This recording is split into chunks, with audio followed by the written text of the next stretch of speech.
जन्म के बाद वे पानी में फेंक दिए जाने की इच्छा रखते थे ताकि वे बहुत लंबे समय तक मानव जीवन की कठिनाइयों को सहन न कर सकें। गंगा ने उनके अनुरोध पर सहमति व्यक्त की, लेकिन कहा कि कम से कम एक बेटा जीवित रह सकता है ताकि उसका संकट न जाए। उसकी करुणा से प्रेरित वासुओं ने एक बच्चे के जन्म को सुनिश्चित करने के लिए अपनी दिव्य ऊर्जा का 8वां हिस्सा देने का वादा किया। जैसे ही दिव्य प्राणी चले गए, गंगा अपने भीतर एक नए जीवन का वादा लेकर पृथ्वी पर बनी रही और इसलिए प्रतिभा के पुत्र शांतनु का जन्म हुआ, जो अपनी नश्वर और दिव्य विरासत दोनों का आशीर्वाद ले रहा था।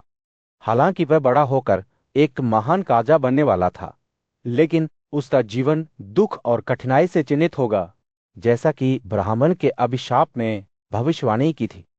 फिर भी उस क्षण गन्ना का दिल आशा से भर गया, यह जानते हुए कि उसके बच्चे एक दिन स्वर्ग में वापस जाने का रास्ता खोज लेंगे। कुरुओं की भूमि में पतिपा नामक एक न्यायपूर्ण और दयालु राजा रहता था। उसने आध्यात्मिक ज्ञान की तलाश में पवित्र नदी गंगा के स्रोत पर गहन चिंतन में कई साल बिताए थे। एक दिन जब वह ध्यान में बैठा तो एक सुंदर दिव्य महिला पानी से उठी और उसके पास पहुंची। वह कोई साधारण महिला नहीं थी, क्योंकि उसकी सुंदरता देवताओं की चमक की तरह चमकती थी। पूर्णिमा की तरह गोरी त्वचा वाली लड़की प्रतिभा की दाहिनी जांघ पर बैठ गई, जो साला के पेड़ की तरह मजबूत थी। राजा ने उसकी सुंदरता से चकित होकर उससे पूछा कि वे क्या चाहती है। एक कोमल मुस्कान के साथ उसने जवाब दिया कि वह उसकी पत्नी बनना चाहती है, लेकिन प्रतिभा उसकी पवित्रता की प्रतिज्ञा से बंधी हुई थी और उसकी पति को स्वीकार नहीं कर सकी। तुम मेरी पत्नी या हमारे कर्म की स्त्री नहीं हो, उसने धीरे से समझाया, लेकिन मैं आपको एक और व्यवस्था दे सकता हूं। आप हमारे घर की बहू बन सकती हैं।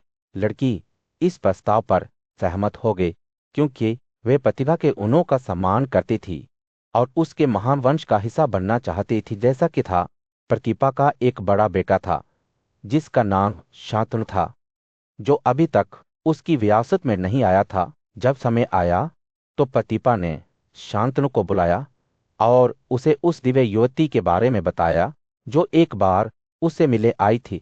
उसने अपने बेटे को निर्देश दिया कि वह उसे गुप्त रूप से मिले, अगर वह फिर से दिखाई देती है, और उसे अपनी पत्नी के रूप में स्वीकार करे। महान बुद्धि और शक्ति वाले युवक शांतनु को अपने पिता के सिंहासन पर बिठाया गया था।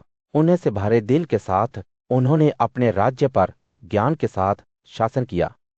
हालांकि वे जल्द ही बेचैन हो गए और अपना अधिकांश समय जंगल में हिरणों और भैंसों का शिकार करते हुए बिताने लगे।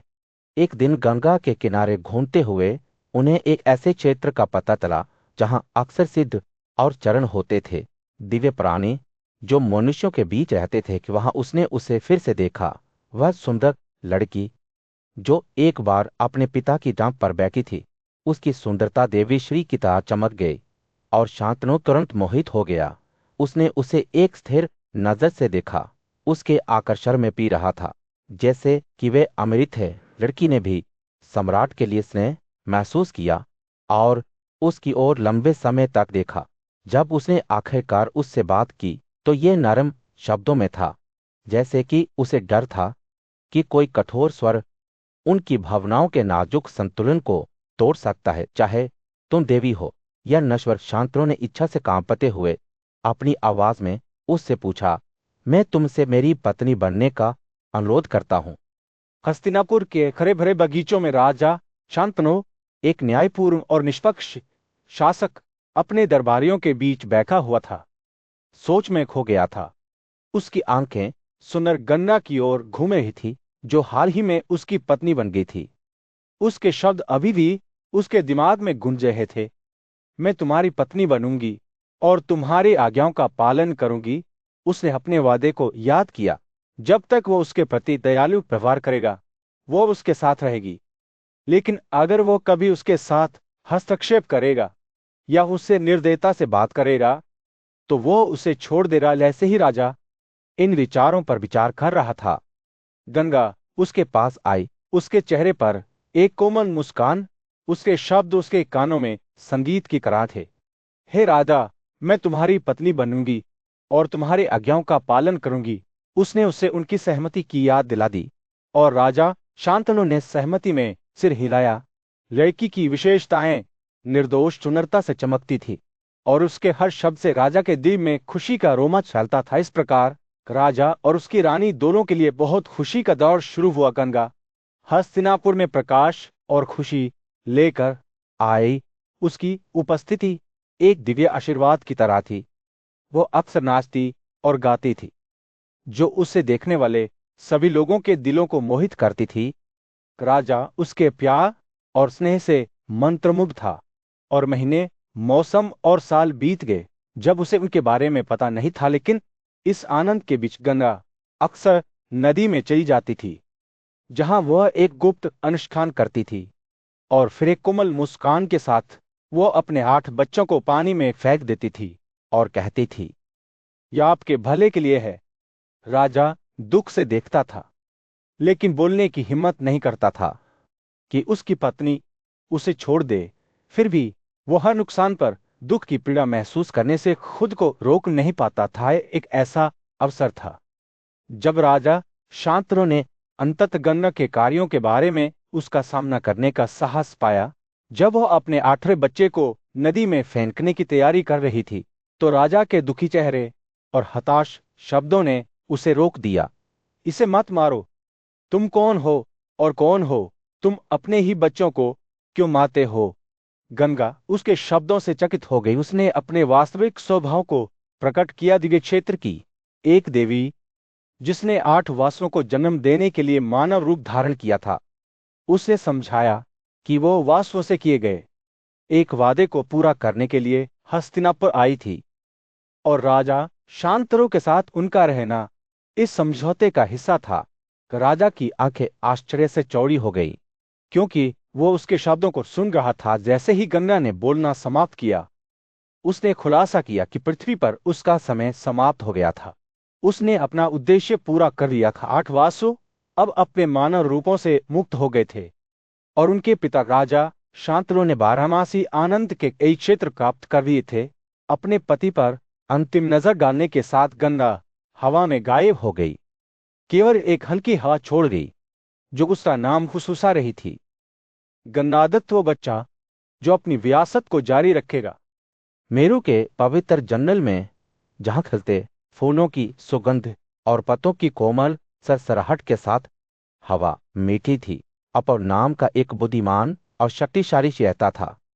वह समुद्र के देवता वरुण का पुत्र था, और तपस्वी भक्ति का जीवन जीने के लिए सांसारिक सुखों को त्याग दिया था। इस पवित्र स्थान में वो नंदिनी नाम की एक शानदार गाय की देखभाल करता था, जिसके पास हर इच्छा को पूरा करने की शक्ति थी। ये दिन जब अपावा अपनी शाम के रस्मों के लिए फल इकट्ठा करने निकला, तो पृथ्वी के नेतृत्व में वासों का एक समूह जंगल में घुस गया। उनकी पत्नियां सुंदरता और आकर्षण से अलंकृत होकर जंगल में स्वतंत्र रूप से घूमती थी और उसके आनंद का आनंद लेती थी। उनमें से देव की पत्नी थी, जिसने नंदिनी को शांति से चरते हुए देखा।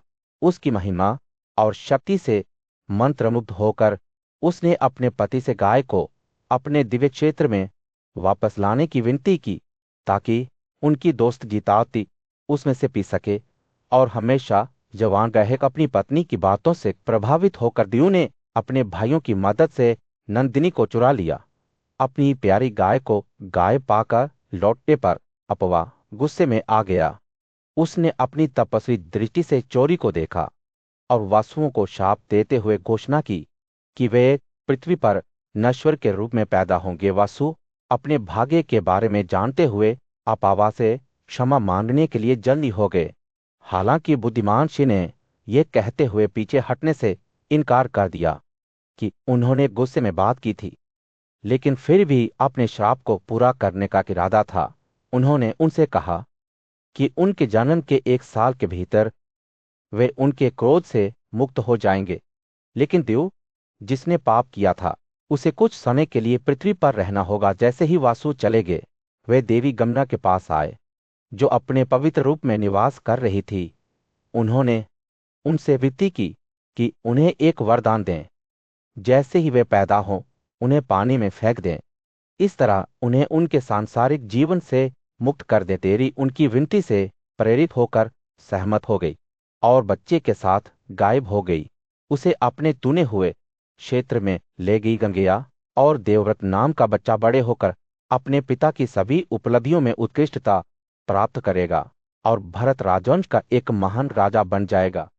हालांकि शांतनु का दुखी दिल भारी रहा, क्योंकि उसने अपनी प्यारी पत्नी को खो दिया था और अब उसके पास केवल उनके साथ बिताए समय की यादें रह गई थीं। जैसे जैसे साल बीतते रहे, महाभारत की किंवदंती सामने आती गई, जिसमें प्रसिद्ध राजा शांतनु और उनके बेटे देवव्रत की कहानी सुनाई गई, जो हिंदू पौराणिक कथाओं में सबसे सम्मानित नायकों में से एक बन गए। अतीत में भरत की भूमि में शांतनु नामक एक राजा रहता था, जो अपने ज्ञान, गुणों और सच्चाई के लिए सभी का सम्मान करता था। वह एक न्यायपूर्ण शासक था, जो अपने आत्मनियंत्रण, उदारता, क्षमा, बुद्धि, विनम्रता, धैर्य और श्रेष्ठ शक्ति के लिए जाना जाता था। उसकी गर्दन पर 3 रेखाएं थीं, जैसे एक शंख, और उसके चौड़े कंधे एक क्रोधित हाथी के समान थे। राजत्व के सभी शुभ संकेत उसके अंदर निवास करते थे, जिससे वह सद्गुण का एक सच्चा अवतार बन जाता था। जैसे ही उन्होंने कुरुओं की रमणीय राजधानी हस्तिनापुर पर शासन किया, शांतनु के लोग उनके बुद्धिमान नेतृत्व में समृद्ध हुए। राजा सद्गुण और उदारता के प्रति समर्पित थे, और उनके शासनकाल में सभी प्राणियों के बीच शांति और सद्भाव था। उनके शासन में कोई भी हिरण, सुर, पक्षी या अन्य जानवर अनावश्यक रूप से नहीं मारे गए। जहां दया और दया प्रबल थी। एक दिन गंगा के किनारे एक हिरण का पीछा करते हुए शांतनु ने देखा कि नदी उथली हो गई है। वह इस अजीब घटना पर विचार करने लगा, नदी के अचानक परिवर्तन का कारण ढूंढने लगा। जब वह सोच रहा था, तो उसने एक बहुत ही सुंदर, अच्छी तरह से निर्मित और बेनसाह युवक को देखा, जिसने अपने दी गए हथियार से नदी के प्रवाह को रोका था। शांतनु इस असाधारण उपलब्धि से हैरान था, लेकिन जैसे जैसे उसने करीब से देखा, उसे एहसास हुआ कि वह युवक खुद से एक अलौकिक समानता रखता है। हालांकि शांतनु की अपने बेटे देवव्रत की याद, जिसे उसने जन्म के बाद केवल एक बार देखा था, धुंधली थी, और वह युवक को उसके सामने नहीं रख सका। युवक अपने पिता को पहचानते हुए हवा में गायब हो गया, जिससे राजा हैरान कह गया। शांतनु ने गंगा की ओर रुख किया, जिसने खुलासा किया कि वह युवक वास्तव में उसका अपना पुत्र देवव्रत था, जो उसके गर्भ से पैदा हुआ था। उसने संतान को शांतनु को दिखाया, जो आभूषणों और बढ़िया वस्त्रों से अलंकृत था, लेकिन राजा देवी को उसके नए रूप में पहचानने में विफल रहा। गंगा ने तब उसे बताया कि उनका 8वां पुत्र देवव्रत एक शक्तिशाली योद्धा था, जो ज्ञान के सभी शाखाओं में कुशल था और श्रेष्ठ बुद्धि से लैस था। शांतनु अपने बेटे को हस्तिनापुर वापस ले गया, जहां लोगों ने उसका उत्तराधिकारी के रूप में स्वागत किया। राजकुमार ने जल्द ही अपने अनुकरणीय व्यवहार से अपने पिता और पौरव प्रजा का दिल जीत लिया। शांतनु अपने बेटे के साथ खुशी से रहता था, उस युवा योद्धा पर गर्व करता था, जो एक दिन एक शक्तिशाली राजा बनने वाला था। हालांकि भाग्य ने शांतनु के लिए कुछ और ही योजना बनाई थी। 4 साल बीत गए और उसे यमुना के किनारे के जंगल का पता लगाने की एक अतिरिक्त इच्छा महसूस हुई। जब वह जंगल में घूम रहा था, तो उसने पास की नाव से निकलने वाली एक मीठी इत्र की खुशबू पकड़ी। हैरान होकर राजा ने सुगंध का पीछा किया और एक सुंदर लड़की, एक मछुआरे की बेटी को नदी के पार यात्रियों को घुमाते हुए पाया। उसकी दिव्य सुंदरता से मंत्रमुग्ध संत हस्तिनापुर के शांत परिवेश में राजा शांतनु को आखिरकार सत्यार्थी में अपना आदर्श सदीदार मिल गया था। इस मिलन से 2 बेटे पैदा हुए, जिनमें से प्रत्येक एक अद्वितीय नियति के साथ पैदा हुआ था। बड़े बेटे चित्रांता बहादुरी और शक्ति के प्रतीक थे, जिनके पास एक अटूट ऊर्जा थी, जो उन्हें जल्द ही पुरुषों के बीच एक महान व्यक्ति बना देगी। उनके छोटे भाई विचित्रवीर्य भी उतने ही प्रभावशाली थे, जिन्होंने एक धनुर्धर के रूप में उल्लेखनीय कौशल का प्रदर्शन किया और अपने पिता का गौरव अर्जित किया। जैसे ही शांतनु ने अपने बेटों को बड़े होते देखा, वह अपने कंधों पर समय के बोझ को महसूस करने से खुद को रोक नहीं सका। वर्षों का अपरिहार्य बीतना अपने बोझ को देना शुरू कर दिया था, और जल्द ही राधा को एहसास हुआ कि उसकी अपनी नश्वर कुंडली समाप्त हो रही है। भारी मन से शांतनु अपने दो बेटों और अपने प्रिय राज्य को छोड़कर देवताओं के राज्य में चढ़ गया। शांतनु के बुद्धिमान और पराक्रमी पुत्र भीष्म ने सत्ता का सुचारू रूप से हस्तांतरण सुनिश्चित करने की जिम्मेदारी खुद पर ले ली। उन्होंने चित्रांगद को सिंहासन पर बिठाया, उन्हें कुरुओं पर शासन करने की जिम्मेदारी सौंपी। युवा राजकुमार ने निराश नहीं किया। उनकी बहादुरी और शक्ति ने उन्हें जल्द ही एक ऐसी शक्ति बना दिया जिसके साथ उन्हें गिना जाना चाहिए। उनका कौशल इतना प्रसिद्ध था कि यहाँ तक कि गंधर्वों के शक्तिशाली राजा, जो कुरु राजकुमार के नाम से थे, ने भी उन्हें एक मुठभेड़ के लिए बुलाया। कुरुक्षेत्र में सरस्वती नदी के तट पर एक पौराणिक द्वंद्वयुद्ध के लिए मंच तैयार किया गया था। दोनों लड़ाके एक भीषण युद्ध में भिड़ गए जो 3 वर्षों तक चला। हवा तीरों की गड़गड़ाहट और युद्ध की गड़गड़ाहट से भरी हुई थी, क्योंकि दोनों योद्धा अपनी पूरी ताकत से लड़े थे। अंत में यह गंधर्व ही था जो विजयी हुआ। उसका श्रेष्ठ कौशल यह चालाकी चित्रांगद के लिए बहुत अधिक साबित हुई। जैसे ही उनके बेटे की मृत्यु की खबर भीष्म के पास पहुंची, वे शहीद योद्धा के प्रति गहरे दुख और सम्मान से भर गए। उन्होंने चित्रांगद का अंतिम संस्कार किया, यह सुनिश्चित करते हुए कि उनकी आत्मा को शाश्वत शांति मिले। बड़े बेटे के जाने के साथ भीष्म ने विचित्र रवैये की ओर अपना ध्यान केंद्रित किया, जो अभी भी अपने अल्पमत में था। बुद्धिमान चाचा ने खुद को युवा राजकुमार की कमान में रखा और शाही राजनीति के विश्वासघाती पानी के माध्यम से उनका मार्गदर्शन किया। भीष्म की चौकस नजर के तहत विचित्र रवैये एक सक्षम और न्यायपूर्ण शासक के रूप में विकसित हुए, जो अपने चाचा को दिए गए ज्ञान के लिए उनकी पूजा करते थे। भीष्म ने बदले में युवा राजकुमार को नुकसान से बचाने की जिम्मेदारी ली, यह सुनिश्चित करते हुए कि उस कर्तव्य को हर कीमत पर बनाए रखा जाए। जैसे जैसे साल बीतते गए, दोनों पुरुषों के बीच का बंधन केवल मजबूत होता गया। विचित्रवीर्य ने अपने बुद्धिमान और आदरणीय चाचा से शासन और नेतृत्व पर मूल्यवान सबक शिकारी तरह हस्तिनापुर का राज्य भीष्म के मार्गदर्शन में फलता फूलता रहा। वाराणसी की भीषण गर्मी में राजाओं का नगर शांतनु का पुत्र भीष्म ऊंचा और गर्वित खड़ा था। उसकी मां सत्यवती ने उसे एक महत्वपूर्ण कार्य सौंपा था, काशी राज्य से 3 कन्याओं को घर लाना, जो एक स्वचयन समारोह में भाग लेने वाली थीं। बुद्धिमान और न्यायपूर्ण भीष्म को पता था कि यह कोई साधारण विवाह अनुष्ठान नहीं था, यह कन्याओं के लिए अपने पति चुनने का अवसर था, और उन्होंने उन्हें अपनी सुरक्षा में लेने का लक्ष्य रखा। जैसे ही वह शहर में पहुंचा, भीष्म ने देखा कि देश के कोने कोने से राजाओं की एक श्रृंखला उसके सामने जमा हो गई है। जब वे एक दूसरे की ओर देख रहे थे तो हवा तनाव से भरी हुई थी, उनके कवच धूप में चमक रहे थे। भीष्म ने अपने भाई विचित्रवीर्य की ओर से 3 कन्याओं को चुना और उन्हें अपने रथ पर ले लिया, ये घोषणा करते हुए कि यदि आवश्यक हुआ तो वह उन्हें बलपूर्वक ले जाएगा। इकट्ठे हुए सम्राटों को अपनी गरिमा के इस अपमान पर गुस्सा आया। वे गुस्से में अपनी बाहों को थप्पड़ मारते हुए एक साथ खड़े हो गए और अपने कवच पहनने लगे। उनके आभूषणों और कवच की क्लिकिंग की आवाज गड़गड़ाहट की तरह थी, जो शहर की नींव को हिला रही थी। इतने सारे दुश्मनों का सामना करने की संभावना से बेपरवाह भीष्म ने उन्हें युद्ध करने की चुनौती दी। इसके बाद जो लड़ाई हुई वह भयंकर और अथक थी।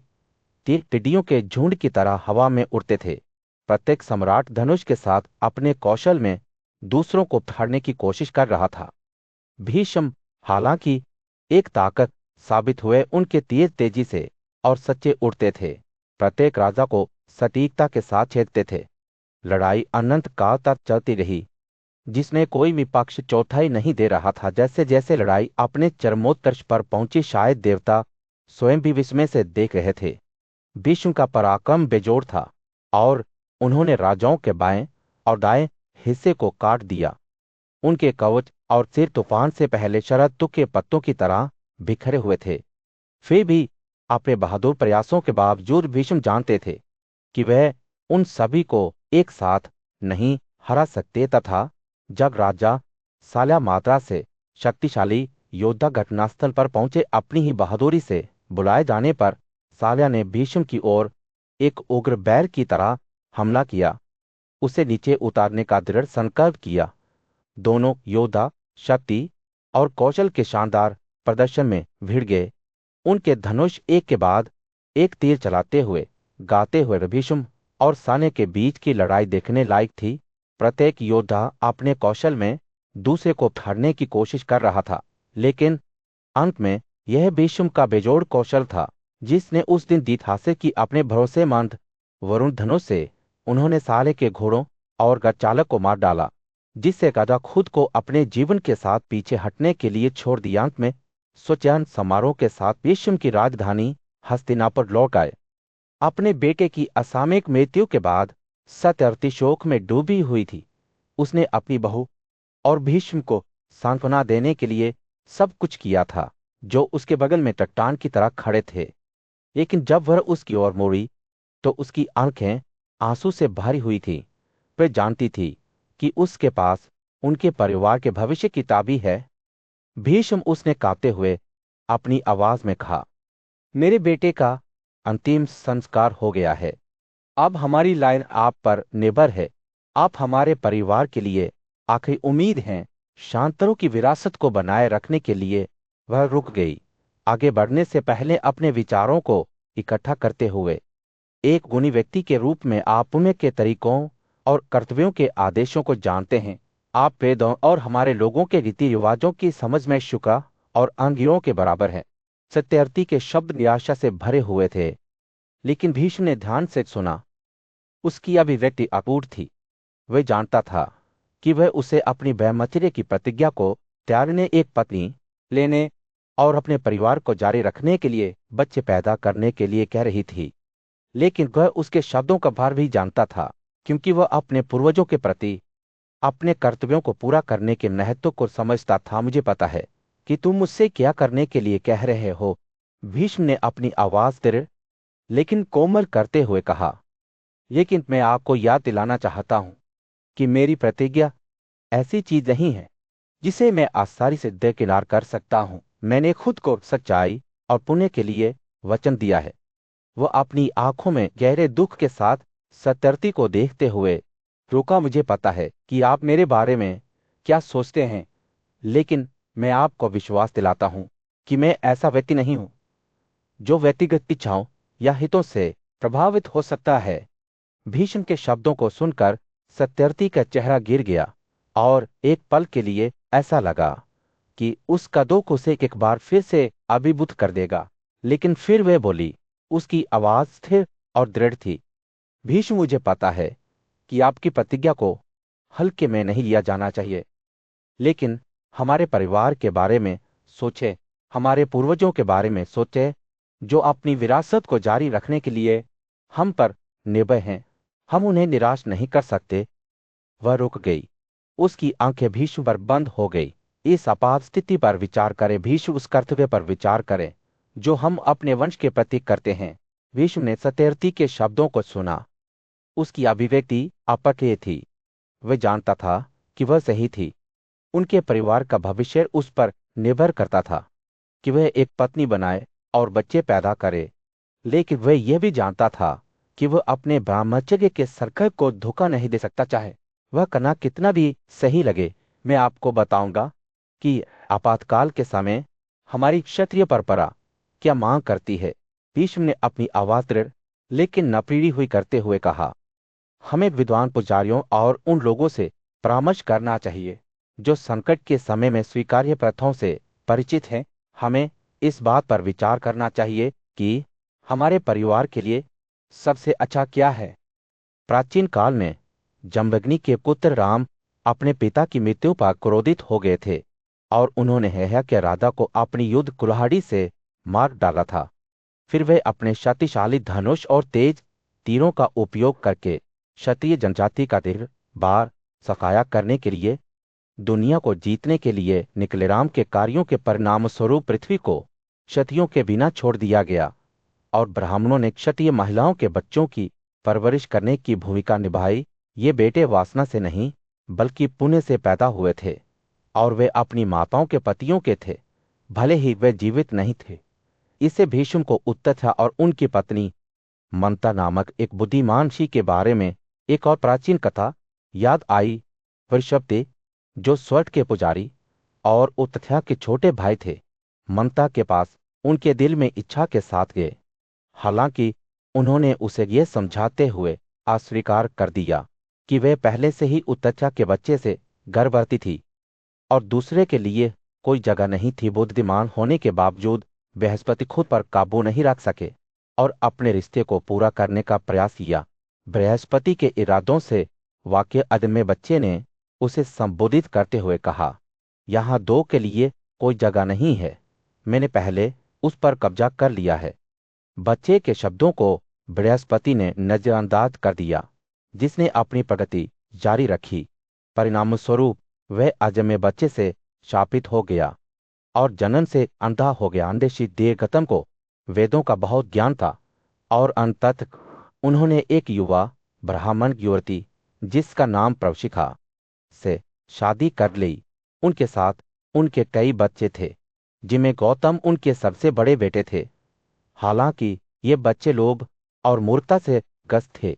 अपने ही अपराधों से वाकिफ होकर दीर्घतामस ने सुरभि के बेटे से उनके आदेश की प्रथाओं को सीखा और उनका आदरपूर्वक पालन करना शुरू कर दिया। हालांकि इस परिवर्तन को अन्य मुनियों द्वारा अच्छी तरह से स्वीकार नहीं किया गया। जिन्होंने उन्हें एक पापी के रूप में देखा, उन्होंने उन्हें अस्वीकार कर दिया और यहाँ तक कि उनकी पत्नी परवेशी भी उनसे असंतुष्ट हो गई। क्रोध से भरे अंतेशी ने अपनी पत्नी और बच्चों से कहा, मुझे क्षत्रियों के पास ले जाओ और फिर तुम अमीर बनोगी। हालांकि परदेशी ने जवाब दिया कि वह सच्ची खुशी चाहती है, न कि अपने पति के कार्यों से प्राप्त धन। फिर दरकटम ने एक नियम निर्धारित किया कि हर महिला को अपने जीवन के लिए एक पति का पालन करना चाहिए और दूसरे के साथ कोई भी संबंध उसे पतित कर देगा। इन शब्दों को सुनकर परवशी क्रोधित हो गया और उसने अपने बेटों को अपने पिता को गंगा के पानी में फेंकने का आदेश दिया। दुष्ट गौतम और उसके भाइयों ने दुर्घटना को एक बेड़ा से बांध दिया और उसे नदी की दया के लिए समर्पित कर दिया। जैसे ही अंत्यश नदी के किनारे चले गए, वे कई क्षेत्रों से गुजरते हुए राज्य में पहुंचे। सूर्य हस्तिनापुर राज्य पर अस्त हो रहा था। भीड़भाड़ वाली सड़कों पर एक गर्म नारंगी चमक छा रही थी। इस शांति के बीच शक्तिशाली योद्धा और राजा शांतनु के सलाहकार भीष्म अपनी मां सत्यवती के साथ उनके कक्षों में बैठे बातचीत भरत राजवंश के भविष्य की ओर मुड़ गई, जो राजा की उत्तराधिकारी पैदा करने में असमर्थता के कारण विलुप्त होने का सामना कर रहा था। भीष्म ने गंभीर चिंता के साथ कहा, मां, मेरी बात सुनो, क्योंकि मैं एक ऐसे साधन का प्रस्ताव कर रहा हूं जिससे हमारी वंशावली को कायम रखा जा सके। हमें एक विद्वान ब्राह्मण को आपके बेटे विचित्रवीय की पत्नियों से बच्चे पैदा करने के लिए आमंत्रित करना चाहिए। सत्यवती की आंखें समझ से चमक उठी और वे धीरे से मुस्कुरा दी। उसकी आवाज थोड़ी कांप रही थी। मेरे पिता एक गुणी व्यक्ति थे, उसने शुरू किया, और उन्होंने एक नौका रखी थी। एक दिन मैं उस नाव को चलाने गया और ऐसा हुआ कि महर्षि पराशर उसमें सवार हो गए। वे इच्छा से उत्तेजित हो गए और मुझे कोमल शब्दों में संबोधित किया। अपने पिता के श्राप से डरते हुए मैंने आखिरकार उनकी प्रार्थनाओं को स्वीकार कर लिया। सत्यवती की आवाज फुसफुसाते हुए उसने कहा, लेकिन इससे पहले मेरे शरीर में एक उग्रधन थी। श्री पराशर ने इसे दूर कर दिया और मुझे अपनी वर्तमान सुगंध दी। सत्यवती की आंखें आंसू से चमक उठीं जब वह अपने बेटे व्यास के बारे में बात कर रही थी, जो उस मुठभेड़ से पैदा हुआ था। वह महर्षि है जो बड़ी तपस्वी शक्तियों से संपन्न है, जिसे द्वैपायन के नाम से जाना जाता है, उसे वेदों को 4 भागों में विभाजित किया है और उसे व्यास विभाजक या हारेंजर कहा जाता है। भीष्म की आंखें समझ में चौड़ी हो गई जब सत्यवती ने अपने बेटे को हस्तिनापुर बुलाने का प्रस्ताव रखा। महर्षि उनके सामने प्रकट हुए। उनका गहरा राम उनकी तपस्वी शक्ति का प्रमाण था। उन्होंने अपनी मां को नमन किया और उनके परिवार के पुजारी से पूजा की पेशकश स्वीकार की। सत्यवती ने उन्हें संबोधित किया, हे विद्वान पुत्रों का जन्म पिता और माता दोनों से होता है, इसलिए वे दोनों माता पिता की साझा संपत्ति हैं। व्यास ने ध्यान से सुना। जब सत्यवती ने अपनी योजना के बारे में बताया, उसे प्रस्ताव रखा कि वे विचित्रवीर्य की पत्नियों से बच्चे पैदा करें, जिससे उनके राजवंश की निरंतरता सुनिश्चित हो। श्री सहमत हो गए। उनकी आंखें पुण्य और कर्तव्य के प्रति समर्पण से चमक रही थीं। मैं अपने भाई बच्चों को इतना अनुचित रूप से दूंगा, उसने कहा, जो आपके मामले में तपस्या में सबसे कठोर होगा। कौसर की राजकुमारी सत्यवती की बहू को उनके कक्ष में बुलाया गया, जहां उन्हें स्वयं राज से निर्देश मिले। श्री अचानक गायब हो गए। जैसे ही क्वेर प्रकट हुए, जो उनके जाने के गवाहों के बीच भय और श्रद्धा की भावना छोड़ गए। जैसे ही हस्तिनापुर पर रात पड़ी। अपनी मासिक अवधि के समापन के बाद के 7 घंटों में सत्यवती की बहू राजकुमारी अंबिका को उनकी सास उनके सोने के कमरे में ले गई। जब वो एक आलीशान बिस्तर पर बैठी तो सत्यवती ने ऐसे शब्द बोले जो इतिहास की दिशा को बदल देंगे। हे कौशल की राजकुमारी, आपके पति का एक बड़ा भाई है जो आज रात आपके बच्चे के रूप में आपके गर्भ में प्रवेश करेगा। सोने के लिए छोड़े बिना उसका इंतजार करें। जैसे ही कमरे में दीपक चमक रहा था, सत्यवादी वाणी के शिव्यास अपने काले चेहरे, तांबे के रंग के चिपचिपे काले चमकती हुई आंखें और गंभीर दाढ़ी के साथ अंदर घुस गए। अंबिका ने इस भव्य आकृति से डरते हुए अपनी आंखें कस ली, लेकिन व्यास उसे अच्छी तरह से जानते थे। उन्होंने सबसे बड़ी राजकुमारी अंबिका के बारे में सत्यवती को अपना वादा दिया था और अब वो उसे पूरा करने के लिए वहां थे। अपनी बहू के लिए सत्यवती की मात्र चिंता स्पष्ट थी, क्योंकि उसने व्यास से पूछा कि क्या अंबिका एक कुशल पुत्र को जन्म देगी। व्यास ने जवाब दिया कि बच्चा शक्ति में 10,000 हाथियों के बराबर होगा, जो महान ज्ञान, बुद्धि और शक्ति के साथ एक प्रसिद्ध शाही शेर है। हालांकि अपनी मां की गलती से वो अंधा हो जाएगा। सत्यवती की अभिव्यक्ति चिंतित हो गई जब उसने पूछा कि एक अंधा व्यक्ति कैसे कुरुओं का योग्य राजा बन सकता है। उसने व्यास से अनुरोध किया कि वो कुरुओं को दूसरा राजा दे, लेकिन ऋषि ने बस कहा, ऐसा ही हो। और इसलिए अंबिका ने एक अंधे बेटे को जन्म दिया। समय बीतता गया और सत्यवती ने एक बार फिर व्यास को बुलाया। इस बार अपनी बहू की सहमति लेने के बाद ऋषि पहले की कहा अपने भाई अंबालिका की दूसरी पत्नी के पास पहुंचे। उसे देखकर वो डर से पीली पड़ गई और व्यास ने उसे संबोधित किया, क्योंकि तुम मेरे कठोर चेहरे से डरते हुए फीके हो गए हो, तुम्हारा बच्चा रंग में पीला हो जाएगा। हे सुंदर चेहरे वाले, तुम्हारा नाम भी पाडो पीला होगा। जैसे ही व्यास अंबालिका के कक्ष से निकले, वो अपनी मां से मिले, जिन्होंने होने वाले बच्चे के बारे में पूछा। ऋषि ने जवाब दिया कि बच्चा पीला रंग का होगा और उसे पांडु के नाम से जाना जाएगा। सत्यवती ने फिर से ऋषि से एक और बच्चे की भीख मांगी और उन्होंने उसे कहा, ऐसा ही हो। और इसलिए अंबालिका ने एक पीले रंग के बेटे को जन्म दिया। कुछ समय बाद जब सबसे बड़ी राजकुमारी अंबिका का मासिक मौसम एक बार फिर आया, तो सत्यवती ने उसे फिर से व्यास के पास जाने के लिए कहा। हालांकि उसे कठोर चेहरे और तेज गंध को याद करते हुए उसने खुद ऐसा करने से इनकार कर दिया। इसके बजाय उसने ऋषि की देखभाल के लिए अपने आभूषणों से सजी अपनी एक नौकरानी को भेजा। नौकरानी उठी और दास को सम्मानपूर्वक सलाम किया। जब उनसे पूछा गया तो वे उनके पास बैठ गई। एक हलचल भरे राज्य के बीच राजा जमेजा गहन चिंतन में बैठे हुए थे। उनकी आंखें उनके सामने खड़े वैश्यों पर टिकी हुई थीं। ताजा की जिज्ञासा कई पीढ़ियों से चली आ रही एक कहानी से जगमगा उठी और उन्होंने वैष्णव से न्याय के देवता धर्म की कहानी सुनाने के लिए कहा। जैसे ही उन्होंने बोला शुरू किया, उनकी आंखें दूर की ओर देख रही थी। वहां मांडव्य नाम का एक ब्राह्मण तपस्वी रहता था, जो अपने कर्तव्यों के प्रति, अपने अटूट समर्पण और सत्य और तपस्या के प्रति अपनी अटूट प्रतिबद्धता के लिए प्रसिद्ध था। वर्षों तक मांडव्य अपने आश्रम के प्रवेश द्वार पर बैठे रहे, मौन की प्रतिज्ञा का पालन करते हुए अपनी बाहें उठाई, जैसे कि ब्रह्मांड के साथ ही गहरे ध्यान में हों। जैसे ही वह सम्पायन के शब्दों ने एक जीवन चित्र बनाया, दृश्य राजा जन्मेजय के दिमाग की आंखों के सामने प्रकट हो गया। मांडव्य की छवि शांत और शांत एक पेड़ की छाया में बैठी थी।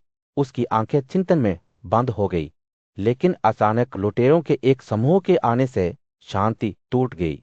उनके कदम लूट के बोझ से भारी थे।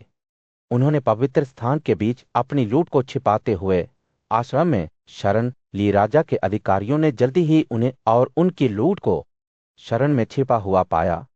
उनका संदेह मांडव्य पर पड़ गया, जो चुपचाप पेड़ के नीचे बैठा हुआ था, अपने चारों ओर के हंगामे से विचलित नहीं हुआ। अधिकारियों ने चोरों के साथ तपस्वी को पकड़ लिया और उसे राजा के सामने ले आए। राजा ने सच्चाई से अनजान होकर मांडव्य को उसके कथित सहयोगियों के साथ फांसी की सजा सुनाई। अधिकारियों ने अज्ञानता में काम करते हुए उज्जैशी को सूली पर लटकाकर सजा सुनाई, लेकिन धारदार भाले से छेद किए जाने के बावजूद मांडव्य के शरीर में मरने से इनकार कर दिया। उसकी तपस्वी शक्ति ने उसका जीवन बचा लिया था और वह एक लंबी अवधि के लिए सूली पर लटका रहा। जैसे ही रात आश्रम में आई, अक्षियों के रूप में बुद्धिमानशियों का एक समूह घटनास्थल पर आया। उन्होंने मानव्य को देखा, जो सूली पर टीके होने के बावजूद अभी भी गहरे ध्यान में लगे हुए थे। शियों ने दुख से अभिभूत होकर मांडव्य से पूछा, हे पूज्य ब्राह्मण, आपने क्या पाप किया है जिसे यह पीड़ा हुई है? आप ऐसी यातना क्यों सहते हैं? मांडव्य की आंखें बंद रहीं, लेकिन उसकी आवाज कमजोर लेकिन दृढ़ ने जवाब दिया, मैं किसी भी गलत काम से निर्दोष हूं। मैंने सच्चाई और भक्ति का जीवन जिया है।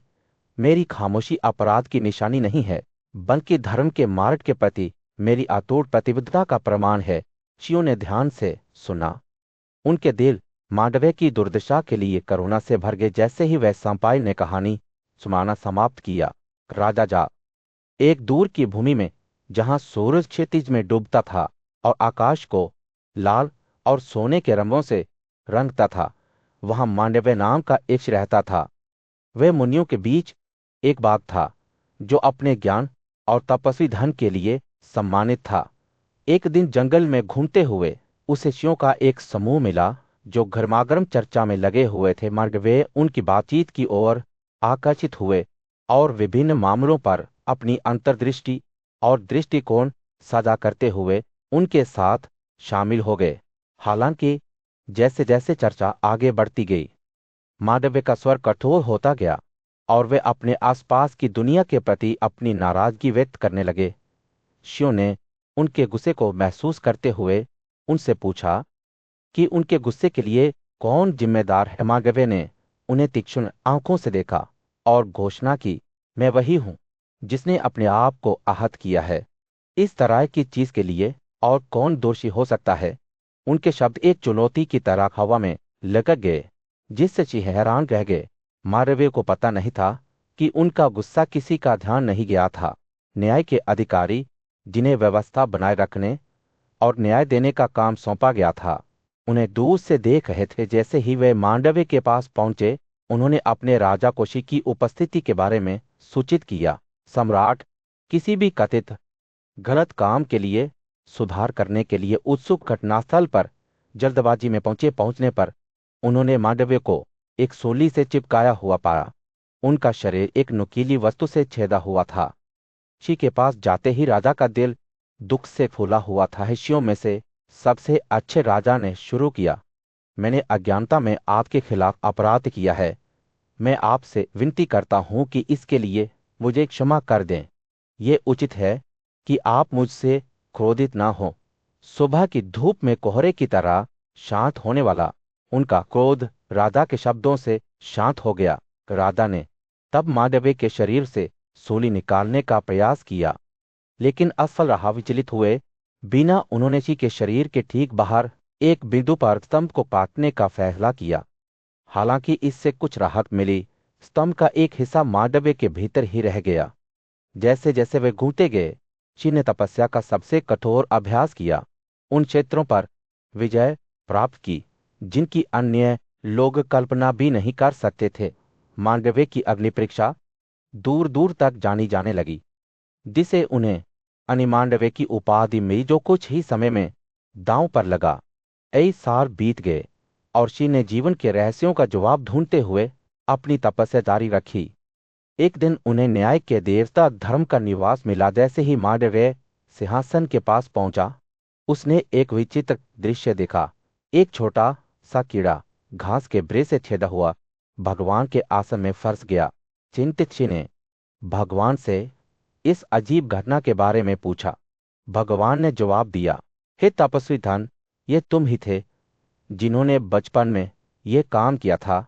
एक छोटा सा पाक बड़ी खुशी और उत्सव के बीच पांडु और कुंती के 3 अनमोल बच्चे पैदा हुए। उनके आने की खबर पूरे कुरु जंगल राज्य में जंगल की आग की तरह फैल गई और वहां के लोग बेगाम उत्साह के साथ खुश हो गए। जैसे कि दी गई घटना के जवाब में पृथ्वी खुद पनपने लगी। गर्म सूरज के नीचे फसलें पकने लगी। रसदार फलों और सुगंधित फूलों की बहुतायत आसमान ने एक हल्की बारिश की सूखी भूमि को पोषित किया और लोगों की जीवन शक्ति को पुनर्जीवित किया। एक समय के बंजर पेड़ अब नए जीवन के साथ फूट पड़े। उनकी शाखाएं फलों और पत्तों से भरी हुई थीं। पक्षियों के मधुर गीतों से हवा भर गई थी और लुढ़कती पहाड़ियों में मवेशियों की हल्की आवाज गूंज रही थी।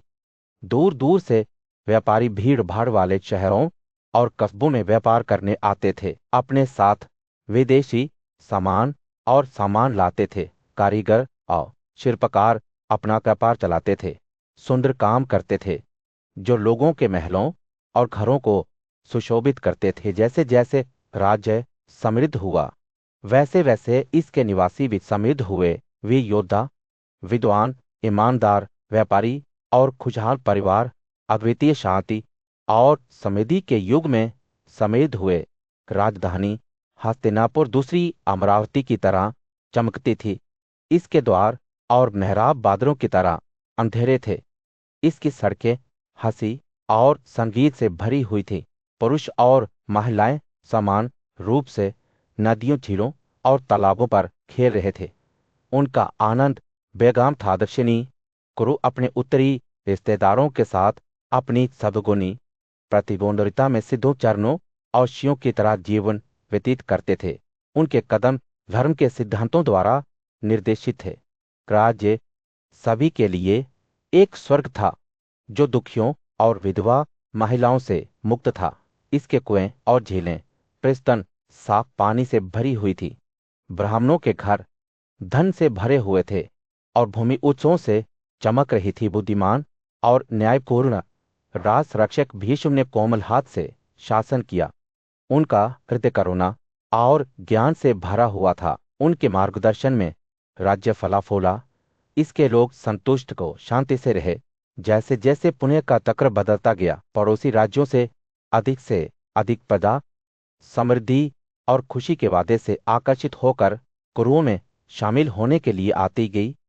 इस स्वर्ग युग में 3 राजकुमारों पांडु, धृतराष्ट्र और विदुर भीष्म की सतर्क आंखों के नीचे बड़े हुए। उनके दिल कर्तव्य और भक्ति की भावना से भरे हुए थे। उन्हें युद्ध कला, वेदों और विज्ञान में प्रशिक्षित किया गया था। उनके दिमाग अध्ययन और अनुशासन से तेज हुए थे। पांडु एक तीरंदाज के रूप में उत्कृष्ट थे।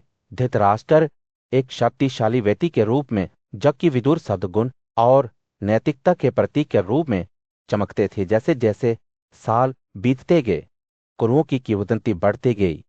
उनके नाम बहादुरी, ज्ञान और धार्मिकता के पर्याय बन गए। राज्य की समृद्धि भीष्म के बुद्धिमान नेतृत्व और उनके गुणों का प्रमाण थी। पूज्य कुलपिता भीष्म गुरुओं की महान सभा में खड़े थे। उनकी आंखें ज्ञान से चमक रही थी उन्होंने एक ऐसी आवाज के साथ बात की जो वजन और अधिकार रखती थी।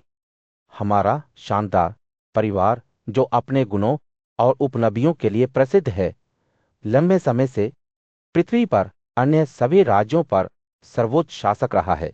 इसकी महिमा महान कृष्णद्रपायन और सत्यवती सहित प्राचीन काल के कई महान राजाओं द्वारा बनाए रखी गई है। मैंने उनके साथ आपके 3 बेटों का पालन पोषण किया है ताकि हमारे राजवंश की निरंतरता सुनिश्चित हो सके। भीष्म की नजर उनके पोते धृतराष्ट्र पर पड़ी, जो चुपचाप बैठे ध्यान से सुन रहे थे। भीष्म ने घोषणा की, यह आवश्यक है कि हम एक बार फिर अपने परिवार का विस्तार करें, जैसे समुद्र अपने तटों का विस्तार करता है। भीष्म ने कहा, मैंने 3 महिलाओं के बारे में सुना है जो हमारे कुलीन वंश में शामिल होने के योग्य हैं। एक है यादव राजकुमारी सुरसेल की बेटी, दूसरी है सुंदर स्वर की बेटी गांधारी, और तीसरी है मादरा की प्यारी राजकुमारी। वह रुक गया, उसकी आंखें उत्साह से चमक रही थी। इन सभी महिलाओं के पास नीला खून, बेजोड़ सुंदरता और शुद्ध विरासत है। वे हमारे परिवार के साथ गठबंधन के लिए विशिष्ट रूप से उपयुक्त हैं। बुद्धिमान और बुद्धिमान सलाहकार, विदुर ने बात की। उनकी आवाज सम्मान से भरी हुई थी। आप हमारे पिता, हमारी माँ और हमारे आध्यात्मिक मार्गदर्शक भीष्म हैं। हम आपको वह निर्णय लेने के लिए सौंपते हैं जो हमारे लिए सबसे अच्छा हो।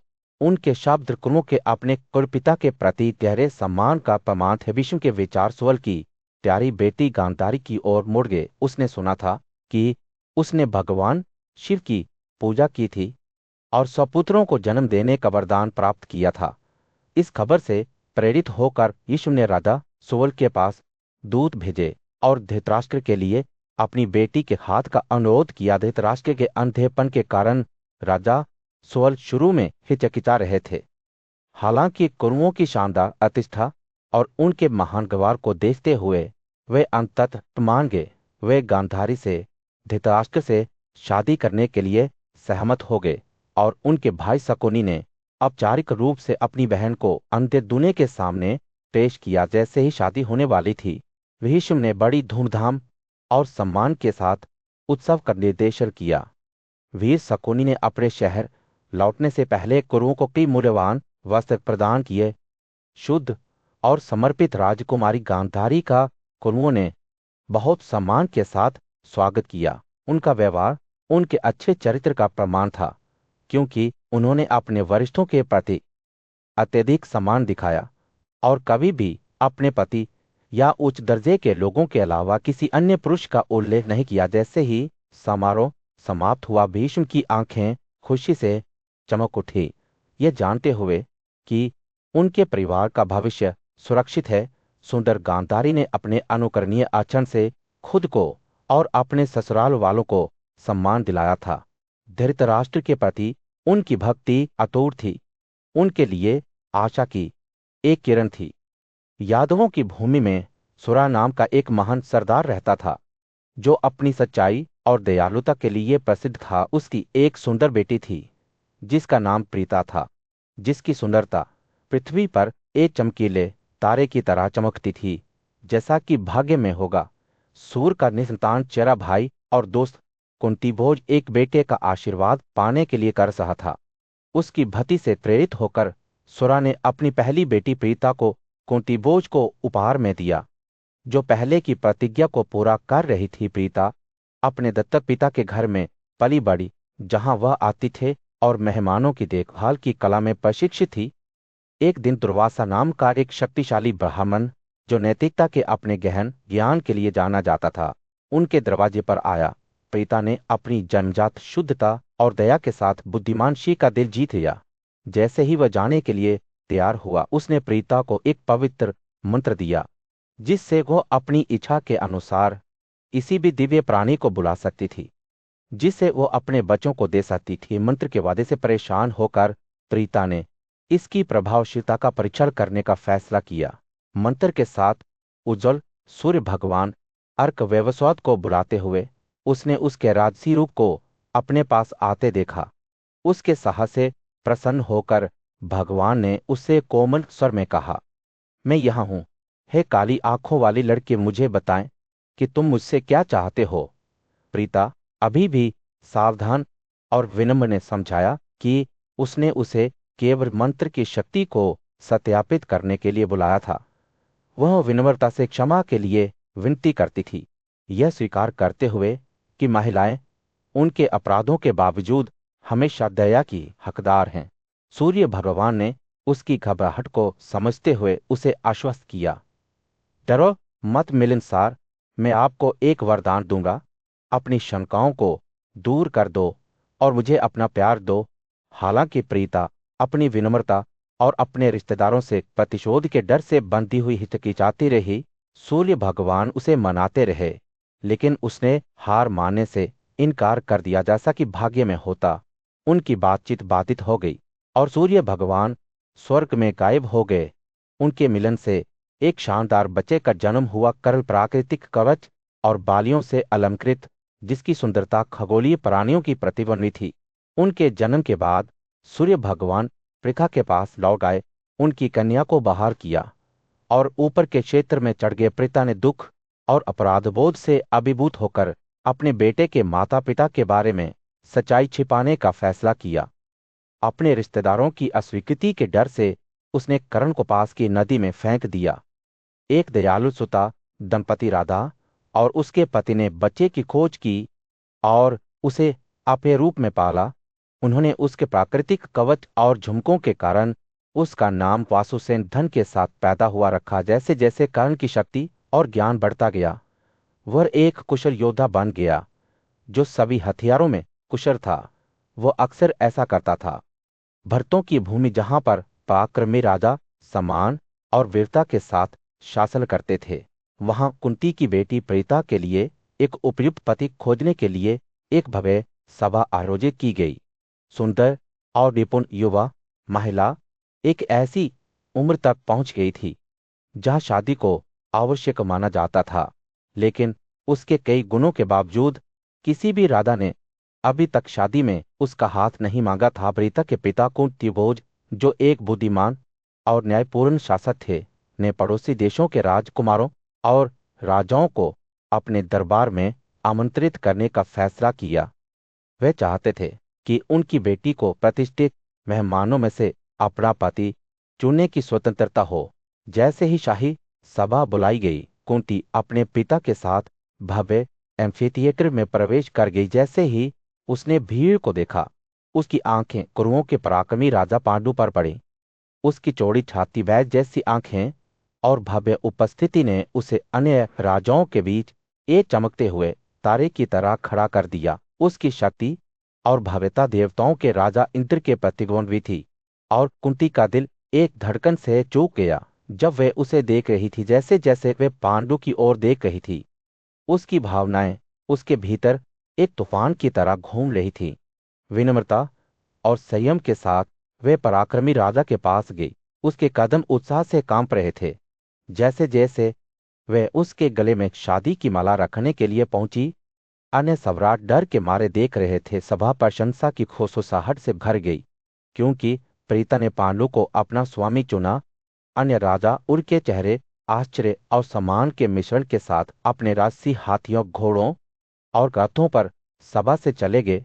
राजा कुंतीभोज अपनी बेटी के चयन से प्रसन्न होकर बड़ी धूमधाम और समारोह के साथ विवाह संस्कार करने का आदेश दिया। जैसे ही पवित्र अनुष्ठान समाप्त हुए, पांडु और प्रीता को बुद्धिमानशियों और ब्राह्मणों का आशीर्वाद मिला जो उनके मिलन को देखने के लिए एकत्र हुए थे।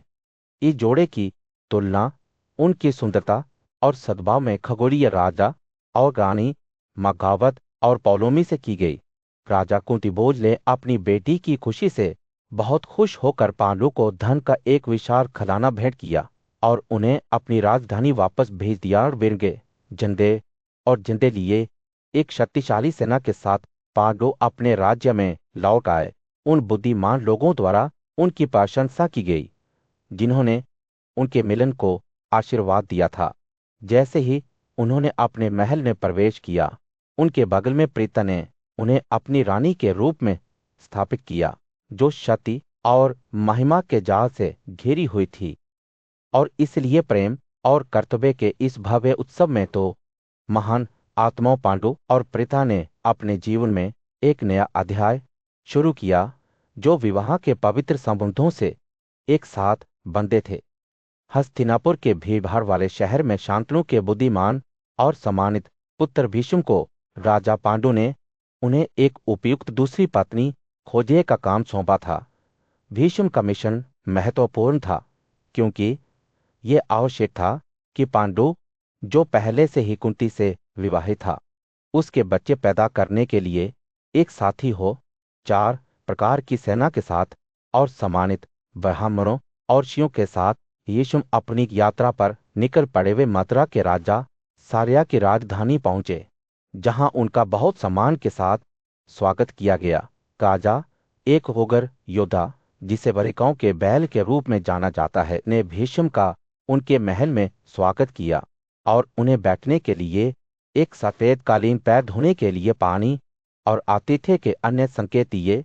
जैसे ही भीष्म अंदर आए, राजा साल्या ने उनकी यात्रा का कारण पूछा। भीष्म ने अपनी विशिष्ट वापटुता के साथ समझाया कि वे पांडु के लिए साल्या की सुंदर बहन माद्री का हाथ मांगने आए थे। उन्होंने अपने परिवारों के बीच गठबंधन के महत्व और इससे होने वाले पारस्परिक लाभों पर जोर दिया। राजा साल्या हालांकि एक पारिवारिक प्रथा का हवाला देते हुए हिचकिचाए, जो उन्हें अपनी बहन की शादी कुरुवंश के किसी भी सदस्य से करने से मना करती थी। भीष्म ने इस प्रथा के गुण को स्वीकार किया, लेकिन इसकी सीमाओं को इंगित किया। फिर उन्होंने राजा साल्या को मनाने के प्रयास में एक असाधारण उपहार, सोना, कीमती पत्थर, हाथी, घोड़े और अनेक खजाने भेंट किए। राजा भीष्म की बातों और उदारता से प्रेरित होकर अंततः अपनी बहन को पांडु को देने के लिए सहमत हो गया। अपने बेहतरीन आभूषणों से अलंकृत माद्री को भीष्म को सौंप दिया गया, जो अपने मिशन की सफलता पर खुश थे। वे माद्री के साथ हस्तिनापुर लौट आए, जहां एक शुभ दिन पर राजा पांडु से औपचारिक रूप से उनका विवाह हुआ, जिसे विद्वानों द्वारा इसके अनुकूल संकेतों के लिए चुना गया था। समारोह का समापन हुआ, पांडु और माद्री को उनके नए अपार्टमेंट में स्थापित किया गया और राजा ने अपनी 2 पत्नियों के साथ जीवन का आनंद लेने के लिए खुद को सौंप दिया। हालांकि खुशी की यह अवधि अल्पकालिक थी, क्योंकि पांडु जल्द ही हाथियों, घोड़ों और रथों की एक विशाल सेना के साथ दुनिया को जीतने के लिए एक भव्य अभियान पर निकल पड़े। विश्व के आशीर्वाद और सफलता के लिए नागरिकों की इच्छाओं के साथ पांडु ने विभिन्न दुश्मनों की ओर कूच किया, आसन की डाकू जनजातियों को पराजित किया, मगधा के शासक धीरका को हराया और विधों पर विजय प्राप्त की। फिर उन्होंने अपनी सेना का नेतृत्व काशी, सुंबा और पुंड्रा में किया, जिससे दूर दूर तक कुरु की प्रसिद्धि फैल गई। जैसे ही पांडु हस्तिनापुर लौटे, उनकी प्रजा उत्सुकता से उनके आने का इंतजार कर रही थी, जो खुशी और प्रत्याशा से भरी हुई थी। शहर अपने राजा के आगमन की खबर से भरा हुआ था। हस्तिनापुर के भव्य सभागारों में खुशी और संतुष्टि की भावना भरी हुई थी। जब शक्तिशाली योद्धा राजा पांडु ने अपने प्रियजनों को अपनी संपत्ति वितरित की, अपने भाई धृतराष्ट्र के कहने पर पांडु ने उनकी दादी सत्यवती, भीष्म और उनकी माताओं पर उपहारों की बौछार की। उन्होंने अपनी लूट का कुछ हिस्सा उनके बुद्धिमान और कुलीन चाचा विदुर को भी भेजा। बोनी पांडु अपने अन्य रिश्तेदारों को भी नहीं भूले, क्योंकि उन्होंने उन्हें इसी तरह के उपहार दिए थे। परिणामस्वरूप सत्यवती, भीष्म और कौशल राजकुमार पांडु की उदारता से खुश थे, लेकिन एक व्यक्ति किसी और से ज्यादा खुश था। पांडु की मां अंबालिका अपने बेटे को गले लगाते हुए उसकी आंखें सितारों की तरह चमक उठीं, जिसने युद्ध में अपने बेजोड़ कौशल से अपना धन अर्जित किया था। जब उसने अपने बच्चे का घर वापस स्वागत किया, तो उसे गर्व और खुशी का एहसास हुआ, जो स्वर्ग की रानी जंत की खुशी का मुकाबला कर रही थी। और पांडु के उपहारों से धृतराष्ट्र 5 भव्य बलिदान करने में सक्षम थे, जिनमें से प्रत्येक ब्राह्मणों को अपने प्रसाद में 100 महान घोड़े बलिदान के बराबर था। जैसे जैसे समय बीतता गया, पांडव, जो अब राजत्व के बोझ से मुक्त हो गए, अपनी 2 पत्नियों कुंती और माद्री के साथ जंगल में चले गए। उन्होंने अपने महल की विलासिता को पीछे छोड़ दिया